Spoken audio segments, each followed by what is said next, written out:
अगर मैं दुनिया की आबादी तेजी से बढ़ाने वाली कम्युनिटीज की बात करूं तो उसमें भारतीय मुसलमान बहुत हाई रैंक करता है। लेकिन भाई साहब, इसके अलावा एक और लिस्ट है जिसमें भारतीय मुसलमान बहुत ऊपर रैंक करता है। वो है बेगानी शादी में अब्दुल्ला दीवाना होना।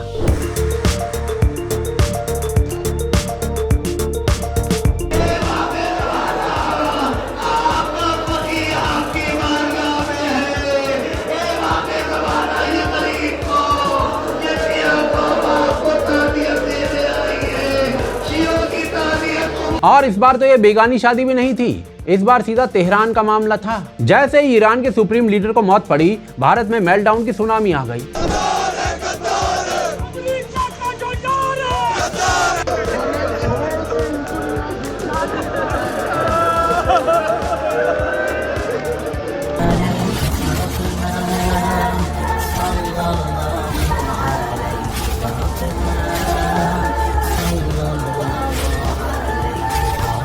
लखनऊ, दिल्ली, कश्मीर, हर जगह की सेम कहानी।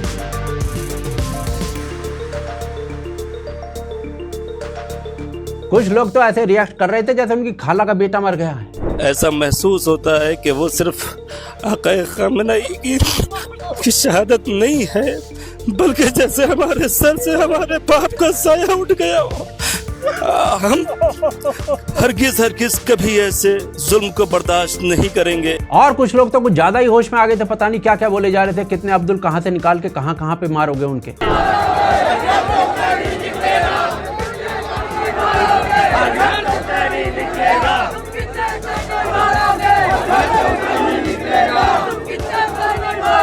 उन्होंने धोखे से मारा मेरे खामिनेई को।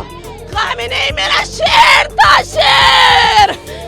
कल भी शेर था, आज भी शेर है, क़यामत तक शेर रहेगा। एक खामिनेई मरेगा, हजार खामिनेई ऊपर। लेकिन इंटरेस्टिंगली जिस लीडर के लिए भारत में इतना शोक हो रहा है, उसी लीडर के जाने पर ईरान में सेलिब्रेशन हो रहे हैं।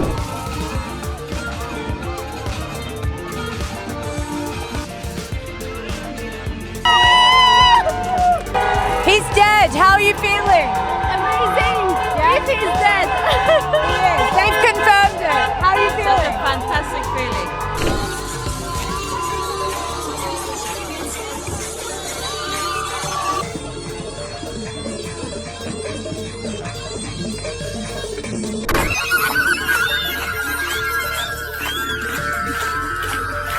तो सवाल ये उठता है कि भारत में इतना इंटरेस्टिंग पैटर्न क्यों दिखाई दे रहा है?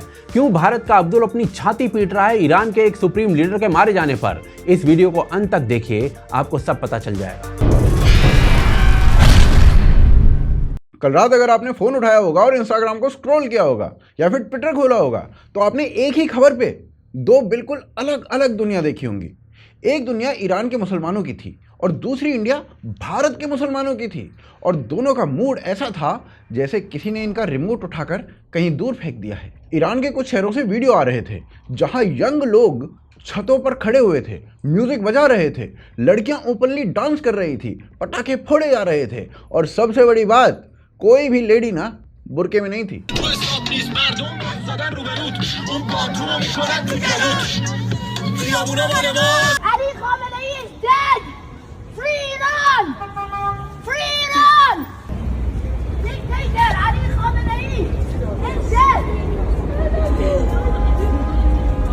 लोग गाड़ियों से हॉर्न बजा रहे थे, सोशल मीडिया पर लिख रहे थे, फाइनली अब सब खत्म हो गया है, अब देर नहीं है।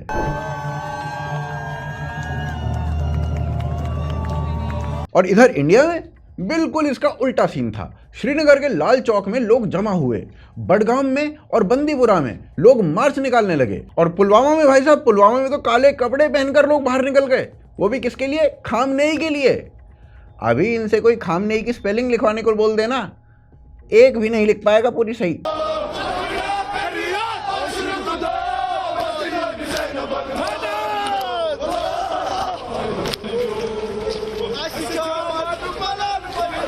लखनऊ के बड़ा इमामबाड़ा के पास हजारों लोग शोक मना रहे थे, एंटी यूएस, एंटी इजराइल के नारे लगा रहे थे। पोस्टर्स बने, स्पीचेस हुई, सोशल मीडिया पर इमोशनल मैसेजेस की लाइन लग गई भाई साहब।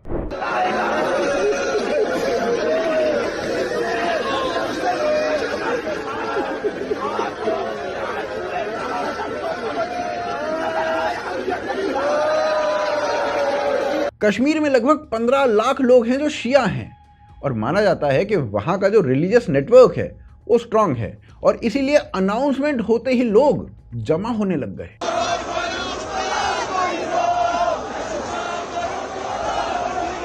पाकिस्तान में भी कराची के यूएस कंसुलेट के बाहर बहुत बड़ी भीड़ जमा हो गई और माहौल इतना गर्म हो गया कि फायरिंग तक हो गई। खैर पाकिस्तान में कोई नई बात नहीं है, पूरा रीजन ना टेंशन में चला गया था। और ये सब जिस इंसान के नाम पर हो रहा था वो था अली खामनेई, ईरान का सुप्रीम लीडर जो भारत के अगेंस्ट प्रोपेगेंडा फैलाता रहता था। ईरान की बॉम्बिंग्स के बाद नोरा फतेही वो भी शांति मांगने आ गई, जो पहलगाम, रियासी इन सब के टाइम पे आइटम सॉन्ग में बिजी थी, अभी शांति की अपील कर रही थी। All we want is peace. All we want is peace everywhere in the world. We just want people to live. Bihari मुसलमान तो खामनेई के डेथ के बाद ये कहने लगे कि हमने अपने अब्बा खो दिए, भाई साहब अपने अब्बा खो दिए। ऐसा महसूस होता है कि वो सिर्फ आक़ाए खामेनेई की शहादत नहीं है, बल्कि जैसे हमारे सर से हमारे बाप का साया उठ गया हो। मल्लिकार्जुन खड़गे भी खामनेई के जाने से बहुत दुखी दिखाई दिए। जितने दुखी 26/11 पे नहीं दिखे थे उससे ज़्यादा दुखी अब थे। जब इनकी सरकार थी, टेररिस्ट अटैक हुए, तब दुखी नहीं थे, अब थे। सुप्रिया श्री ने तो खामनेई की डेथ पे ना मोदी से ही सवाल करने लगी। वाह सुप्रिया जी वाह, खामनेई की डेथ पे मोदी जी दुखी क्यों नहीं दिख रहे? ये ट्वीट पे ले जा रहे थे भाई साहब। शहबाज शरीफ जैसे भिखारी ने भी खामनेई की डेथ पे दुख दिखाया, मोदी कब दिखाएगा? लगता है मोदी को कांग्रेस का मनमोहन सिंह समझ रखा है, जो तुम बोलोगे वो करेगा। खड़ी हो जा। और इन सबसे ज्यादा दुखी आरफा खानम शेरवानी लग रही थी। ऐसा लग रहा था खामनेई उनका कोई फैमिली मेंबर हो। साथ में राणा अयूब का भी यही हाल था। इसे ही शास्त्रों में मल्टीपल फादर सिंड्रोम कहा गया है भाई साहब। जब रोल मॉडल ऐसे होंगे तो फॉलोअर्स कैसे कैसे होंगे खुद सोचो। एक इंडियन मुसलमान लड़की तो ये कहने लगी कि मोदी भारत से जाने की परमिशन तो दे, वो रेडी है ट्रंप और नेतन्याहू दोनों को मारने के लिए। हाँ भैया, तुम पे तो मरने को बैठे हैं वे। बिल्कुल जाऊंगी मैं, बिल्कुल मुझे एक बार मोदी जी कहते कि यहाँ से चले जाओ, मैं आपको इजाजत दे रहा हूँ, और मुझे ईरान बुला ले, मैं यहाँ से ट्रम्प को, नेतन्याहू को मारने के लिए जरूर जाऊंगी। मैं वो हुसैन हूँ जो डरते नहीं है। और दीदी, जाने की परमिशन मोदी नहीं देगा, वीजा लगवाना पड़ता है, और वीजा जिस देश में जाते हैं उस देश की अथॉरिटी देती है। इसीलिए कहा गया है पढ़ाई लिखाई इंपॉर्टेंट होती है। पढ़ लिए होते, थोड़ा बहुत कुछ कर लिए होते, ऐसे रवीश रोना नहीं कर रहे होते। जब राणा अयूब और आरफा आ गई तो राजदीप पीछे कैसे रहता भाई साहब? राजदीप का कहना यह था कि खामनेई की डेथ पे कोई खुश कैसे हो सकता है, ऐसे ही। और कोई से क्या मतलब? खामनेई की डेथ पे सबसे पहले तो, सबसे ज्यादा तो खुद ईरानी खुश हैं। He's dead. How are you feeling? Amazing. Yeah? If he's dead. He is. They've confirmed it. How are you Such a feeling? fantastic feeling. Unbelievable. Very happy for the Iranian people. Very happy. It's a great day for Iran and Iranians everywhere. It's a great day for freedom. और भाई साहब यहाँ पे मजे की बात देखो, जो खामनेई लाइफ लॉन्ग जंग, वॉर, इन सब की धमकी देता रहा, ये कर देंगे, वो कर देंगे, ऐसा कर देंगे, ये बातें करता रहा, वो वॉर के पहले दिन ही मारा गया।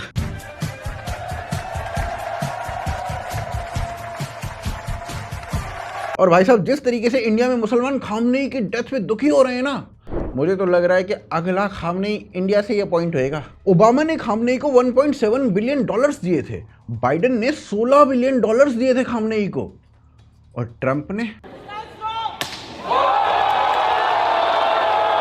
भाई साहब प्रो खामनेई ईरानियन अकाउंट्स ना खामनेई को 72 हूरों के साथ दिखा रहे थे, पर सारी ही हूरें अंडर एज थी। साला समझ में नहीं आ रहा था कि खामनेई को जन्नत में दिखाया जा रहा था या एप्स्टीन आइलैंड पे। पर देखिए, यहाँ पे ना इंटरेस्टिंग बात यह है कि इंडियन मुस्लिम्स उस शख्स के लिए रो रहे हैं जिसको वहाँ के मुसलमान खुद नहीं चाहते हैं। ये थोड़ा अजीब सा नहीं हो गया भाई साहब? जैसे पड़ोसी के घर में फैमिली फाइट चल रही है और आपने अपने घर में उस घर के हेड के लिए कैंडल मार्च निकाल दिया। ऐसा ही कुछ हो रहा है भाई साहब इंडियन मुसलमानों के साथ। तो बांग्लादेश के हिंदुओं से हमें क्या लेना देना, हम तो भारत में रहते हैं, हमें तो भारत में क्या चल रहा है वो देखना है, ये बोलने वाले भारत के मुसलमान खामनेई को अपनी चाची का छोटा छोरा बताने लग गए हैं और रोने लग गए हैं। और ये ना भाई साहब कोई पहली बार नहीं हो रहा है, पहले भी हजारों किलोमीटर दूर बैठी इस्लामिक अथॉरिटीज़ के लिए इंडिया में इंडिया के मुसलमान सड़क पर आ चुके हैं, मार काट तक मचा चुके हैं। देखिए, जो पैटर्न आज आप देख रहे हो वो कोई नया नहीं है, ये पहले भी हो चुका है और तब भी स्केल कोई छोटा नहीं था। 1919 का टाइम था, फर्स्ट वर्ल्ड वॉर खत्म हो चुका था, ऑटोमन एम्पायर हार कर टूट रहा था। टर्की का सुल्तान जो खलीफा था उसका नाम सुल्तान महमूद 6 था और उसकी सत्ता गिर रही थी। ये वही सत्ता थी जिसने फर्स्ट वर्ल्ड वॉर के दौरान आर्मेनियन क्रिश्चियंस के खिलाफ बड़े स्तर पर नरसंहार किया था, क्योंकि वो नॉन मुस्लिम्स थे। इनफैक्ट 1915 से 1917 के बीच में 10 से 15 लाख आर्मेनियंस मारे गए थे। बाद में जांच में सामने आया था कि ऑटोमन एम्पायर ने दुनिया की 70% आर्मेनियन क्रिश्चियंस आबादी को महज 7 साल में खत्म कर दिया था और इसी को आज दुनिया आर्मेनियन जेनोसाइड के नाम से जानती है। लेकिन अब ध्यान भारत की तरफ लेकर चलते हैं। उस वक्त भारत में ब्रिटिश राज था, पॉलिटिकल स्ट्रगल ब्रिटिशर्स के खिलाफ चल रही थी, जलियांवाला बाग नरसंहार हो चुका था, रॉलेट एक्ट पास हो चुका था, टैक्स का प्रेशर था, अंग्रेज आम इंडियन जनता को रौंद रहे थे। ये सब भारतीय इश्यूज थे। लेकिन इन सब चीजों पर इंडियन मुस्लिम्स का कोई ऑल इंडिया लेवल पर अलग से मास मोबिलाइजेशन नहीं हुआ। लेकिन 1919 में जो सबसे बड़ा मोबिलाइजेशन देखने को मिला वो था टर्की के खलीफा के सपोर्ट में। सोचिए, टर्की के शाह की सत्ता कहीं दूर गिर रही थी, लेकिन भारत में भारी भीड़ इकट्ठा हो गई। पूरे भारत में खिलाफत कमिटीज बनी, मस्जिदों में भड़काऊ भाषण दिए गए, खिलाफत डे मनाया गया। टर्की के सुल्तान के लिए पैसा भारत के गांव-गांव से जमा होने लग गया और ये मूवमेंट किसी गलत अंग्रेजी कानून या फिर ब्रिटिश रिप्रेशन के खिलाफ नहीं था, ये एक फॉरेन रिलीजियस हेड के लिए था। जवाहरलाल नेहरू ने अपनी किताब डिस्कवरी ऑफ इंडिया में लिखा है कि भारतीय मुसलमानों में टर्की के लिए एक स्ट्रॉन्ग रिएक्शन था और उन्हें लग रहा था जैसे उनका पर्सनल मामला हो। नेहरू ने यह भी लिखा है कि टर्की के लिए जो फंड था वो इतनी जल्दी जमा हो गया जितना भारत में किसी रिफॉर्म के लिए मुश्किल से हो पाता था। और सेम ऐसी ही बात खुद मोहम्मद अली जिन्ना ने कही कि मोहम्मद अली ने कहा था कि अगर टर्की के साथ ब्रिटेन ने सही बर्ताव नहीं किया तो हिंदुस्तानी मुसलमान अंग्रेज सरकार के खिलाफ जिहाद छेड़ने या इस नापाक हो गए हिंदुस्तान से हिजरत करने के बीच किसी एक का चुनाव करेंगे। मुसलमानों की पवित्रता पर हमला करने वाली ब्रिटिश ताकत के राज करने की वजह से हिंदुस्तान मुसलमानों के इस मूवमेंट की लीडरशिप मोहम्मद अली जौहर और शौकत अली के पास थी, जिन्हें अली ब्रदर्स कहा जाता था। इन्होंने मुस्लिम देशों का टूर किया सपोर्ट लेने के लिए। ये लोग टर्की गए सपोर्ट के लिए, लेकिन वहां पर मुस्तफा कमाल अतातुर्क ने इन्हें सीरियसली नहीं लिया। पता है क्यों? क्योंकि टर्की के ज्यादातर लोग और खुद मुस्तफा कमाल अतातुर्क खलीफा सिस्टम को फ्यूचर नहीं समझ रहे थे। इसके अलावा सऊदी के राजा इब्न सऊद ने भी स्ट्रॉन्ग सपोर्ट नहीं दिया। ईरान के शाह ने भी दूरी बनाकर रखी। यानी जिस सिस्टम के लिए भारत के मुसलमान सड़कों पर थे वो सिस्टम खुद टर्की के मुसलमान कंटिन्यू करने के मूड में नहीं थे। फाइनली जब अंग्रेजों ने ऑटोमन एम्पायर के खिलाफ अपने युद्ध को नहीं रोका तब 1920 में हिजरत मूवमेंट हुआ। भारत में मुसलमान इतने गुस्से में थे कि उन्होंने मूपला जैसे नरसंहार कर दिए, जिसमें हजारों हिंदू मार दिए गए। एक फतवा निकालकर ब्रिटिश इंडिया को दारुल हर्ब बना दिया गया, जिसका मतलब होता है कि भाई ये मुस्लिम रूल वाली जगह नहीं है और यहाँ पर एक आइडल मुसलमान का रहना इसलिए सही नहीं है। इसके विपरीत अफगानिस्तान को दारुल इस्लाम माना गया। फिर क्या था, लगभग 20 से 30 हजार मुसलमान अपनी प्रॉपर्टी बेचकर अफगानिस्तान माइग्रेट कर गए। लोगों ने अपना घर बेचा, पैसा लगाया और फैमिली के साथ निकल लिए, क्योंकि उन्हें लगा कि भाई ये जो जगह है ये तो दारुल हरब है और इसीलिए यहाँ पर रहना नहीं है और इसीलिए रिलीजियस ड्यूटी हो जाती है कि हम अफगानिस्तान की तरफ निकल लें। लेकिन कुछ ही हफ्तों बाद अफगानिस्तान ने अपने बॉर्डर्स बंद कर दिए, सपोर्ट मिलना बंद हो गया। राजमोहन गांधी ने अपनी किताब मुस्लिम माइंड में लिखा है कि यह माइग्रेशन इमोशनल डिसीजन था जिससे मुसलमान ने अपने खुद के पैरों में कुल्हाड़ी मार दी। के सुल्तान ने अपने देश के दरवाजे बंद कर दिए। अपमानित और निराश होकर ये मुसलमान भारत लौटे और कुछ अफगानिस्तान में ही मर गए। तो सुना आपने, राजमोहन गांधी के मुताबिक टर्की के सुल्तान के लिए भारतीय मुसलमान इतने परेशान हो गए कि वो अफगानिस्तान चले गए। महात्मा गांधी के पोते राजमोहन गांधी घनघोर लोग वापस आए तो उनका पैसा खत्म हो चुका था, घर चला गया था और इकोनॉमिक डैमेज हो चुका था। कुछ लोग अफगानिस्तान के बॉर्डर पर पड़े पड़े मर गए और ये सब कुछ टर्की के खलीफा के लिए किया गया। इसी पीरियड में गांधी ने खिलाफत मूवमेंट को नॉन कोऑपरेशन मूवमेंट यानी कि असहयोग आंदोलन के साथ जोड़ दिया। यंग इंडिया में उन्होंने लिखा कि टर्की का केस नैतिक है और हिंदुओं को मुसलमानों के लिए सैक्रिफाइस करना चाहिए। गांधी ने खिलाफत को मुसलमान की गाय कहा, जैसे हिंदुओं के लिए गाय पवित्र होती है।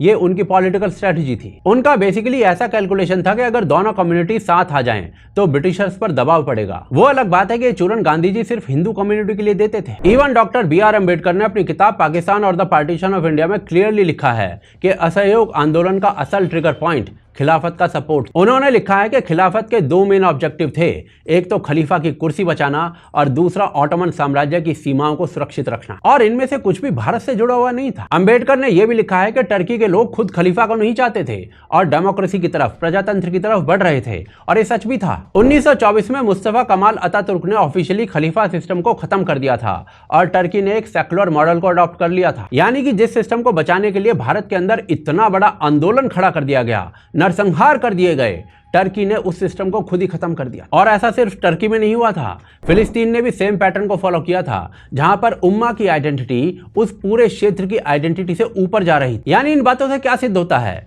कि जो भारत का मुसलमान कर रहा था वो पूरी दुनिया का मुसलमान नहीं कर रहा था। और ये एग्जांपल्स ये दिखाते हैं कि जब ग्लोबल उम्मा आइडेंटिटी स्ट्रांग होती है तब उसका रिजल्ट क्या होता है। जैसे भारत में नरसंहार हो गए वो होता है। और यहीं से सवाल ये उठता है कि उम्मा का आइडिया इतना पावरफुल क्यों है कि वो नेशनल आइडेंटिटी से भी ऊपर चला जाता है। देखो, इसका जवाब समझने के लिए ना पहले एक बेसिक सा कॉन्सेप्ट समझना पड़ेगा। इस्लाम में एक आइडिया होता है जिसे उम्मा कहा जाता है। उम्मा का मतलब होता है दुनिया भर के मुसलमान एक कम्युनिटी हैं। देखो, कुरान में लिखा हुआ है इन्नमल मुमिनुना इख्वतुन, यानी बिलीवर्स एक ब्रदरहुड है। यहाँ रिश्ता रिलीजन से बनता है, रिलीजन से, बॉर्डर से नहीं। अब ना इसको थोड़ा प्रैक्टिकल एंगल से समझते हैं। नेशन स्टेट का सिस्टम आज जैसा हम देखते हैं वो मॉडर्न है।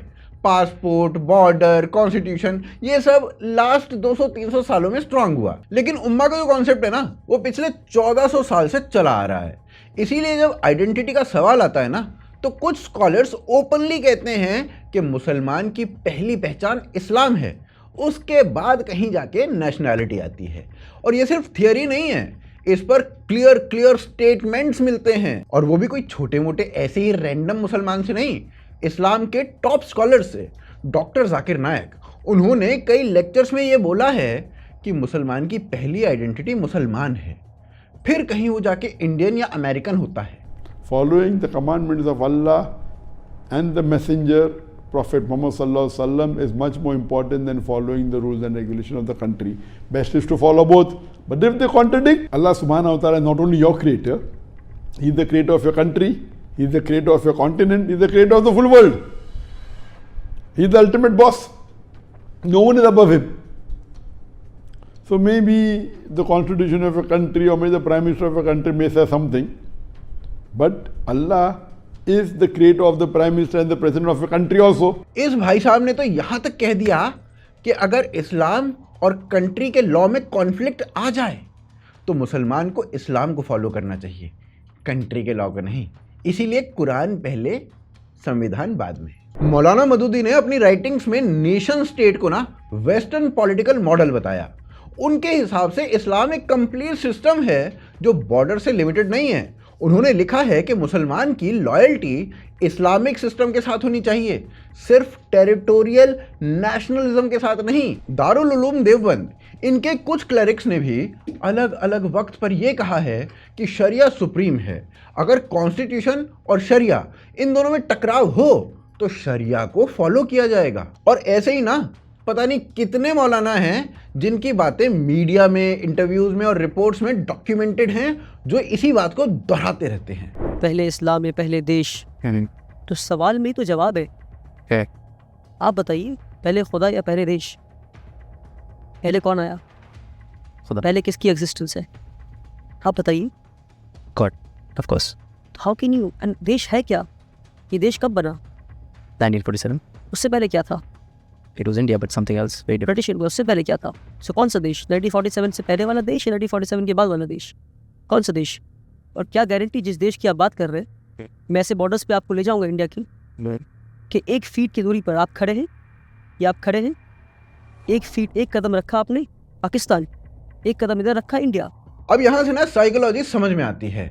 अगर किसी को बचपन से ये सिखाया जाए कि तुम्हारी असली कम्युनिटी, तुम्हारी असली दुनिया दुनिया के मुसलमान हैं और मक्का मदीना तुम्हारा सबसे इम्पॉर्टेंट सेंटर है, तो नेचुरली ना उसके इमोशनल अटैचमेंट वहीं होंगे। और जब ये इमोशंस होंगे तब कहीं भी दुनिया में मुस्लिम कम्युनिटी के ऊपर कोई प्रॉब्लम होगी तो रिएक्शन ना पर्सनल जैसा फील होगा। और ये जो प्रॉब्लम है ये सबसे ज़्यादा पता है कहाँ दिखाई देती है? भारत के या फिर कहें सब कॉन्टिनेंट के मुसलमानों में। पर देखिए, ये सिर्फ इस्लाम तक लिमिटेड नहीं है। कैथोलिक वेटिकन से इमोशनल कनेक्शन फील करते हैं, और जो जूज हैं वो यरूशलेम को अपना हिस्टोरिकल सेंटर मानते हैं। अब देखो, मानने में कोई दिक्कत नहीं है। फ़र्क पता है कब पड़ता है?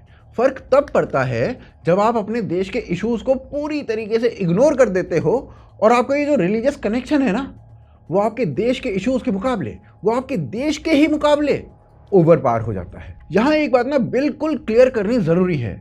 मैं खुद मानता हूँ कि हर इंडियन मुस्लिम ऐसा नहीं सोचता, लेकिन जब रिलीजियस लीडर्स बार बार ये बोलते हैं कि रिलीजन फर्स्ट है, नेशन बाद में है, तो एक बड़े सेक्शन पर ना इसका बहुत प्रभाव पड़ता है। और इसका रिजल्ट पता है क्या होता है? इसका रिजल्ट ये होता है कि पॉपुलेशन का एक मेजॉरिटी चंक ऐसा बन जाता है जिन्हें अपने देश की पॉलिटिक्स से ज़्यादा दूसरे के देश की पॉलिटिक्स की फिक्र रहती है, और वो भी बस इसलिए कि वो मुसलमान हैं। अब फिर चाहे वो डिक्टेटरशिप हो या कुछ भी हो, इन्हें कोई फ़र्क ही नहीं पड़ता, वो उम्मा के नाम पे सब कुछ सपोर्ट कर देंगे। इसीलिए वक्त है सब कॉन्टिनेंट के मुसलमानों को अपने आप को रेट्रोस्पेक्ट करने का। जब उस देश में ही रहने वाले लोगों को, स्पेसिफिकली उस देश में ही रहने वाले मुसलमानों को किसी को प्रॉब्लम नहीं है, तो आपको इतनी इनसिक्योरिटी क्यों होनी चाहिए? पाकिस्तानी मुसलमान के साथ ये इनसिक्योरिटी समझ में आ जाती है फिर भी एक घड़ी को, पर इंडियन मुसलमान, उनको तो एटलीस्ट अवॉइड करना चाहिए। बाकी आपको क्या लगता है इस पूरे मुद्दे के बारे में? आप अपने विचार कमेंट्स में अवश्य लिखिए। वीडियो को लाइक और शेयर करना बिल्कुल मत भूलिए, और यदि आप हमें सपोर्ट करना चाहते हैं तो यूपीआई, पेट्रियन और ज्वाइन बटन, इन तीनों के थ्रू कर सकते हो। आपका सहयोग वांछनीय है। आप देख रहे थे आज की ताज़ा खबर। जय हिंद, जय भारत।